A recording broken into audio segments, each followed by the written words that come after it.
If you have said to yourself, I should write that, or if someone has said to you, you should write that, then I'm talking to you because you need to write. And that's why you're tuned in to yWrite.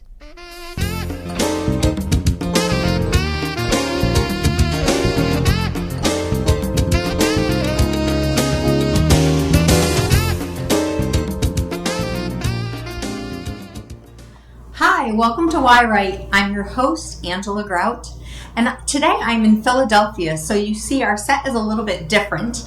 So I'm hoping that everything is going to come out nice and clear for you to hear as I am on the road. And this is my very first on the road episode. So I am at the International Women's Writers Guild Conference in Philadelphia, and I have a wonderful guest here today who has also been an instructor that I have worked with in the past and will be working with this weekend. So I want to tell you a little bit about Kelly DuMar. Kelly DuMar is from the Boston area. She is a poet, playwright, and workshop facilitator. She's the author of 4 poetry collections, including her most recent one that was published this March. She produced the annual Our Voices Play Festival in Boston for women playwrights for 12 years. Now she produces featured open mic for the Journal of Expressive Writing. She teaches a variety of creating workshops, including, like I said, the one that's right here at the International Women Writers Conference and also online through the IWWG. She also teaches at the Transformational Language Arts Network. She's a certified psychodramatist, and we're going to find out about that, and one of my playwriting instructors. This is Kelly DuMar. Hi, Kelly. Hi, Angela. Thank you so much for coming in. It's so nice to be live in person with you, and I'm really excited to, take on these monologue classes today with you. Thank you for having me. It's a delight not only to be here at the conference, which this is my 8th. Your 8th year. Where I've been teaching the Play Lab, and also my 2nd year getting to know you. Yeah. And it's the first day of the conference, so it is. It's very exciting, and it's you can feel the energy in the air. Everyone's excited. One of the things that's so unique about this particular conference that I love the most is I think this is our 47th year. This conference has a long history, and there are some instructors and participants who've been coming every year. Yeah, 47 years. Those years. It's amazing. Yeah, and it just the community of sisterhood, as I call it. I mean, we are on a Catholic college campus right now, so it really is like that little sisterhood. But it's so nice to see the familiar faces. And for me, even last year, coming after doing classes online, like seeing people live in person, it's really nice, and it connects everybody around the world. There's a longevity. I just want to put a plug in because we have a number of instructors that are very young, right? Probably in their 30s, 40s, 50s. We have some instructors almost in their 90s. We've got some 80-year, and they're as sharp. Oh my gosh! And as wonderful as they've ever been. They're so inspirational. They really are. Just to be in the process of not only teaching others but still learning themselves. Exactly, and they're beloved for a reason. Yeah. So I did, you have all these credits that I want to ask you questions for because you've done so many wonderful things. And one of your main things is doing playwriting labs, like helping people to create plays, whether it's a single solo play or a play with multiple characters on stage. How did you get involved in that? Well, I was a playwright myself in the Boston area, writing short plays and full-length plays, and was very involved in the playwriting community, Playwrights Platform of Boston. I became a leader of that organization, and it was a kind of, when we had our annual festival, it's all in. You bring your own play to the festival, you get your director, you get your actors, you direct it yourself, whatever. We produced our own festival, and I had a really unique opportunity to sort of not just learn about playwriting, but really learn about the collaborative effort involved in playwriting. And there are not enough venues for women writers, for their unique voices. And so one of the things I also, as an offshoot, developed at the time was a play festival of readings of Boston area women playwrights, which we held at Wellesley College for 12 years.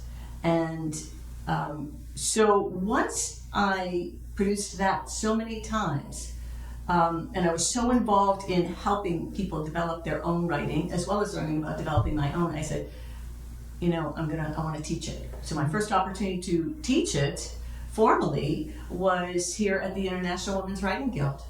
Yeah, you've really organized and structured a great class, because last year I was able to write and have read on stage COVID times. Yes. And for the audience, if you don't know what a reading is, it's, when the actors, you actually have actors who are reading from the script. So they're holding the script and reading it. But I loved it because it's like you hear the voices all in your head are now outside your head, and they're, actually performing or reading it in a performance kind of structure. But obviously it's not memorized. But it is that first formal, okay, you get to hear your play. Well, this is the thing playwrights need most, to understand that the script on the page is one big or small aspect of how a play is developed.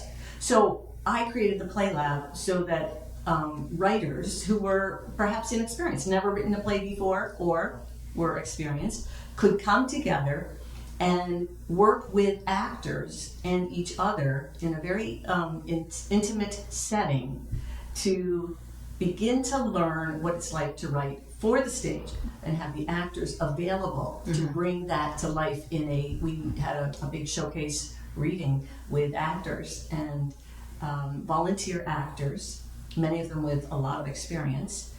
And it's the thrill and the highest point of learning. Oh, definitely. For any writer for the stage. Because you're right, writing for the page is what we need to do to get it started for the stage, but actually showing it on the stage and getting the reading, having the actors involved. And for me, having that director, when you were directing, that was my first time understanding really what a director does. And it was wonderful because the pressure kind of came off of me. It was okay, here's the words and here's the message I'm trying to bring, and giving the actors, the kind of a little bit of the free license to, say it and perform it in a certain way. But for me, I had one particular time where I needed to show a year has gone by and it's a 10-minute play, and I was like, I don't know how to make this happen. And all of a sudden there you are, this big shining light, and you had this simple answer, and I was like, wow, that's a miracle. And I'm like, that's what a director does. They know these things. Well, that's a beautiful example too, Angela, of writing for the theater is unique. And there are aspects of producing something on a stage that you cannot experience anywhere else. And that's what you're going for. But if you can have a script, if you can write something on the page that really captures the imagination of a director and really excites an actor, then that's really good for the audience, because it's only going to come to the audience through the director and the actor. And that's what you're saying, the collaborative effort. Yeah. So your lab really does show that collaborative effort. Yeah, and then you have a lighting designer, you have a scene designer, you've got a lot of other people who are going into this project, and I think that's one of the biggest things to learn as a new writer for the stage. But right now, so I'm delighted to come here and teach this Play Lab in person, but I'm teaching it all year long now online, because one of the things, to be discovered in the pandemic was how well stage monologues could be developed over Zoom. And so I produced the showcases over Zoom, where I have actors don't even need to be off book. So I have the actors coming into the Play Lab, but then they can present these scripts in progress on Zoom.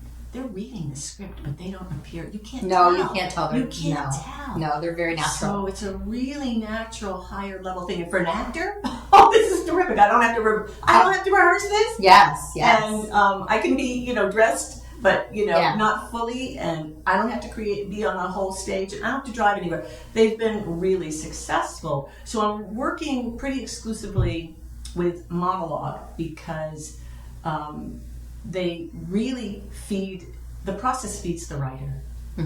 Really excites the actor, and it really translates so meaningfully to the audience.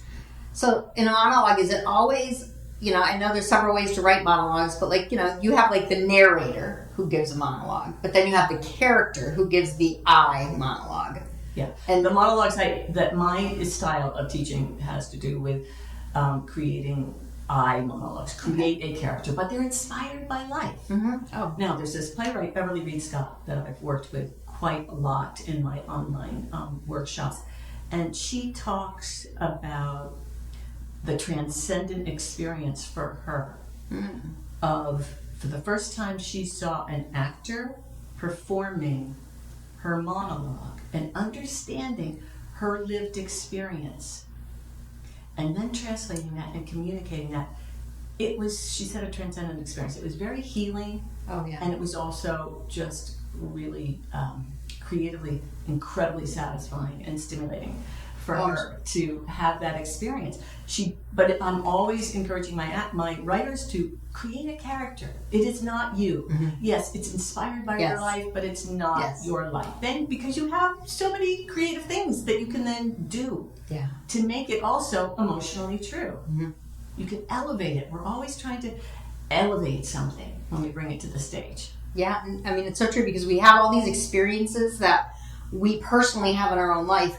And some of them are internal, but some of them are external. Could just be reading the newspaper. Now that's affected us and it's become part of our story. But to be able to share that story and kind of get it out of us, to get that grief out, that is so healing. And, to be able to say, okay, yes, I went through that experience. Let me show you it on the stage. And, it's a little bit of not part of you anymore, but it's you. Well, these are not stories that are told. It's not live storytelling. They're stories that are enacted by actors.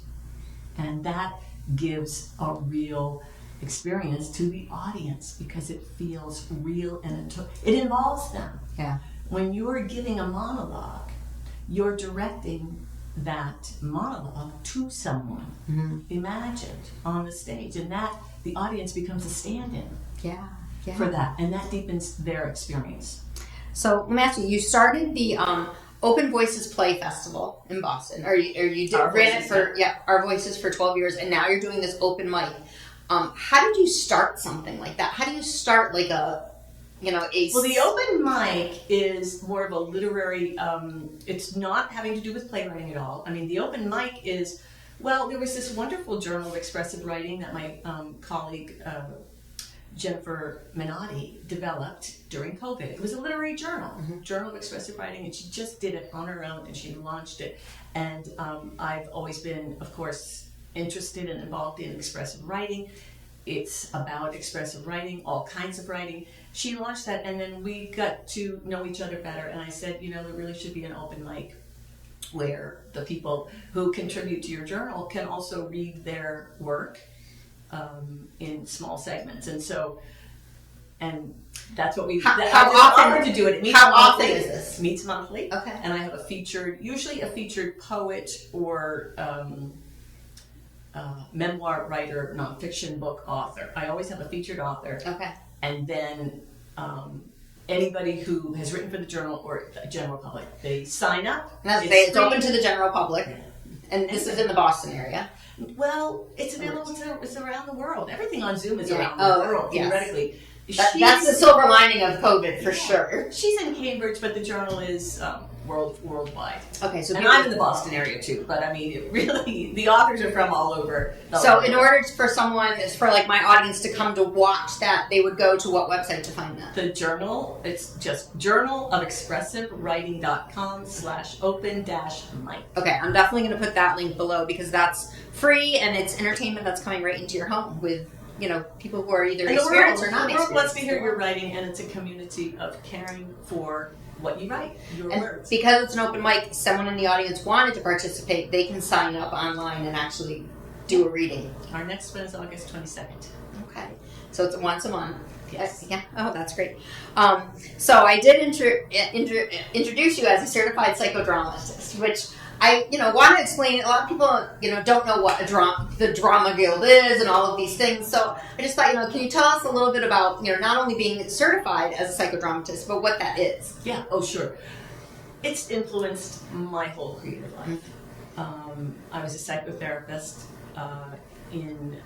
Went to graduate school in counseling, not in writing. I was really torn. Which road am I taking? And I chose counseling and then returned to my writing later. But as a psychotherapist, I discovered psychodrama modality as a way of really working with people through drama. So psychodrama it's really a healing and transformative art that is employed by therapists or social workers or anybody to, you come in and you say, I've got this issue with my mother, but she's dead. Okay, well, you would get to do a psychodrama around having a conversation. Little role playing or something. Role play, the idea of role play came from psychodrama. Yeah, so you would have a chance to have an encounter with your mother that would feel emotionally real to you in the here and now, but you would get to say to her things you never got to say to her while she was alive.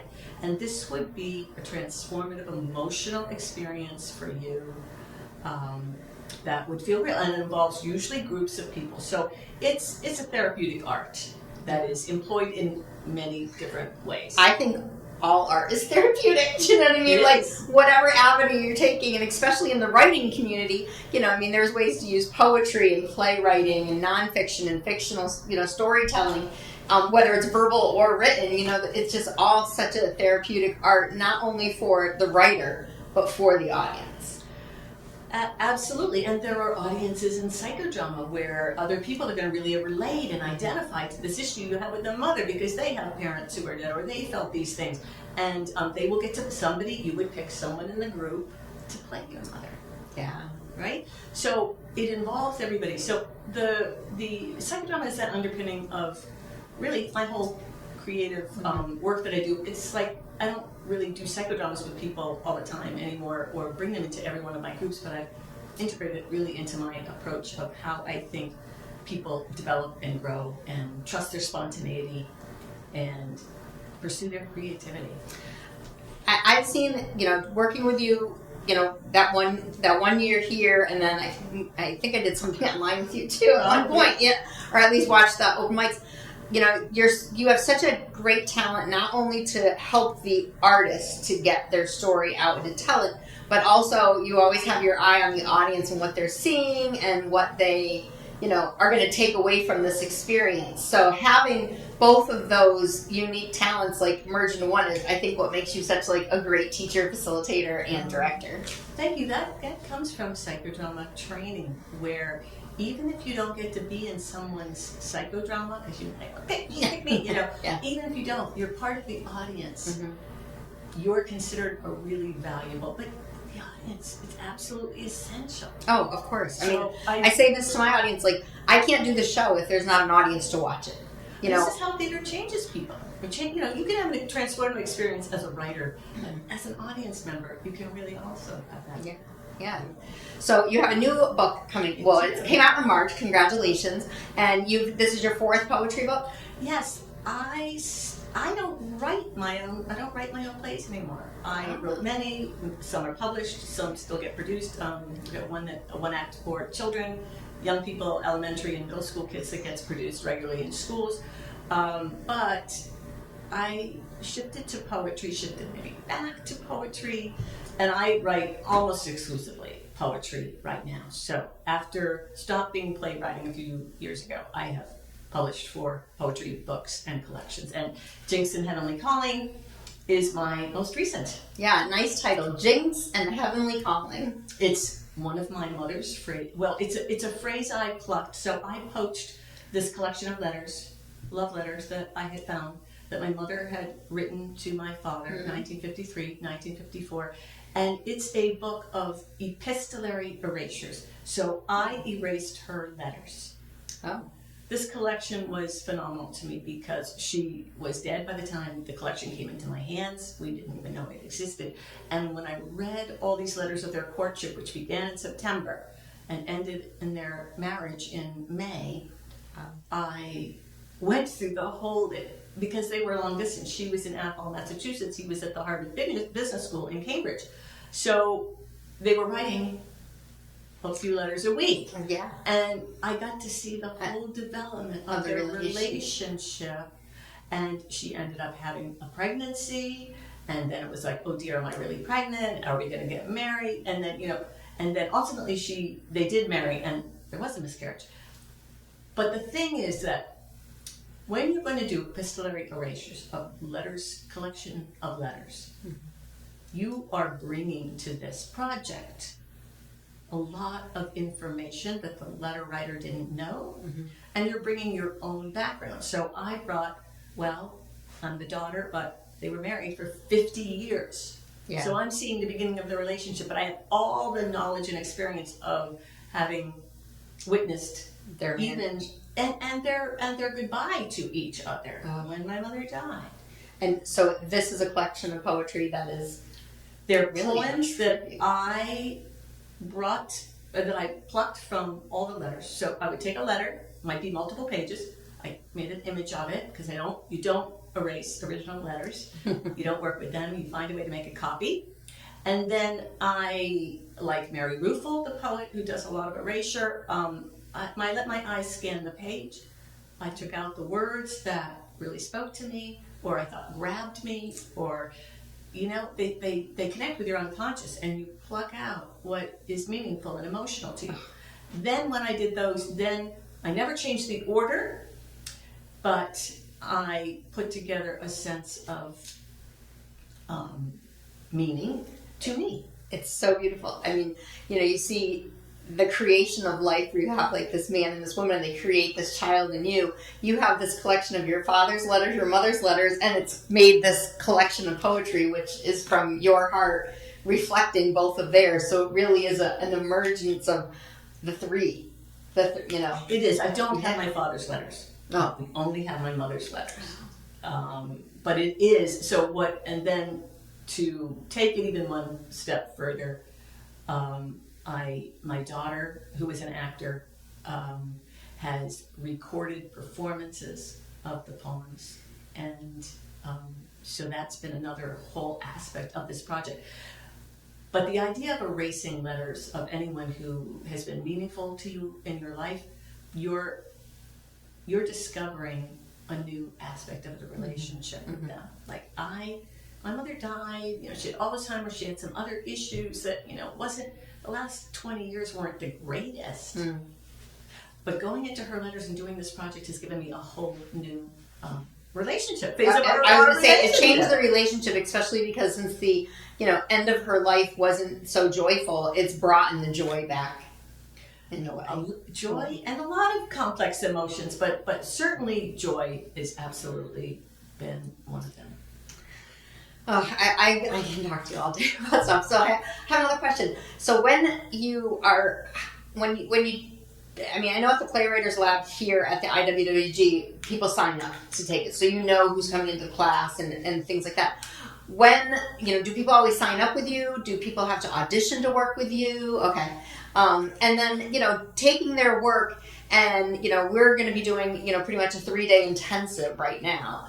And I know it sounds like the 3-day intensive, if you want to explain this a little bit, what's going on, because I know we're going to have a performance in a few weeks. So let's tell them about that, because I just realized that I can, definitely promote that to have them watch that too. Yes, we haven't got a date yet, but no, this is a really good question. Do people have to audition? No, I think we have too many gatekeepers around creativity. I am always interested in, and sometimes we should for particular projects, but for this project, first of all, I can help a writer who's never written a monologue shape something from their lives that's meaningful and beautiful for the stage. I know I can do that with that person. So why keep anybody out, Of course some people have more skill or talent or maybe different, bigger stories, whatever. But I always believe that writing it's a great, free, natural human art that we all share. So I really like to support that.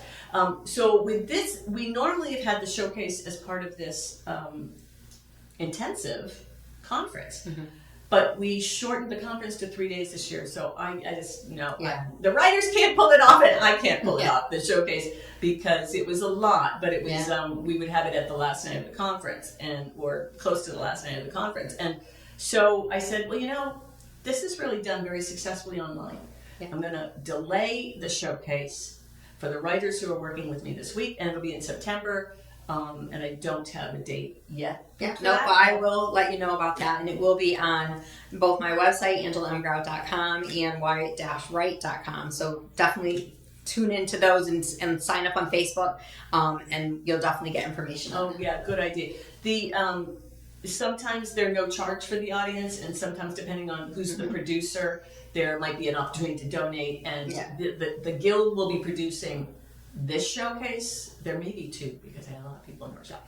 The guild will be producing this, and I don't know if it'll be free or not, but everybody's going to be welcome to attend and see actually what's created. No, and I think it's just so wonderful, like you said, that there are so many gatekeepers.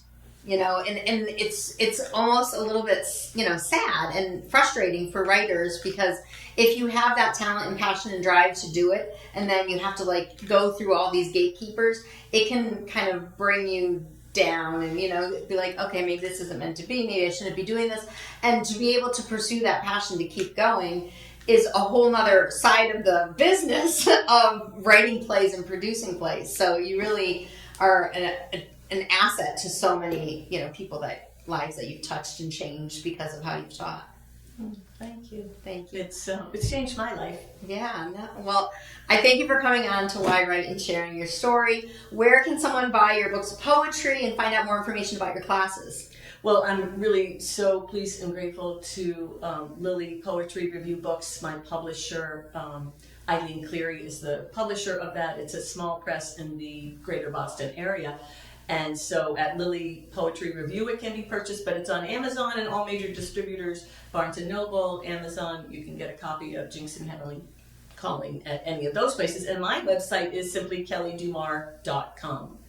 And I'm sure Angela and I'm going to add the links below, because I like being able to say that now. Good. And I have a mailing list that keeps people updated about my newsletter, about my events that are upcoming. So that's another good thing, is get on my newsletter, and I'm happy to tell people about.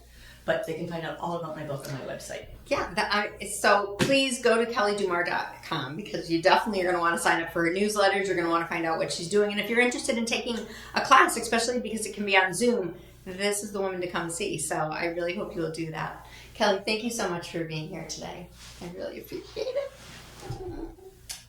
I've loved talking to you. Thanks. I This love is a talking great to you. project. Thank you. Thank you.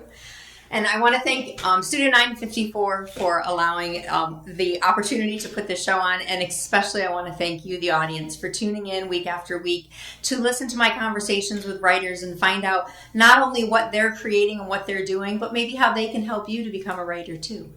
So this is the point in the program where, you know, I'm going to tell you to pick up your pen and get your paper out, set your timer for about 10 minutes. So when the show is done, you can start writing yourself.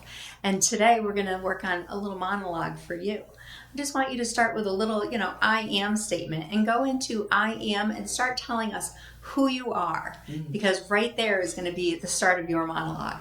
So thank you so much for tuning in to yWrite. I will see you next time.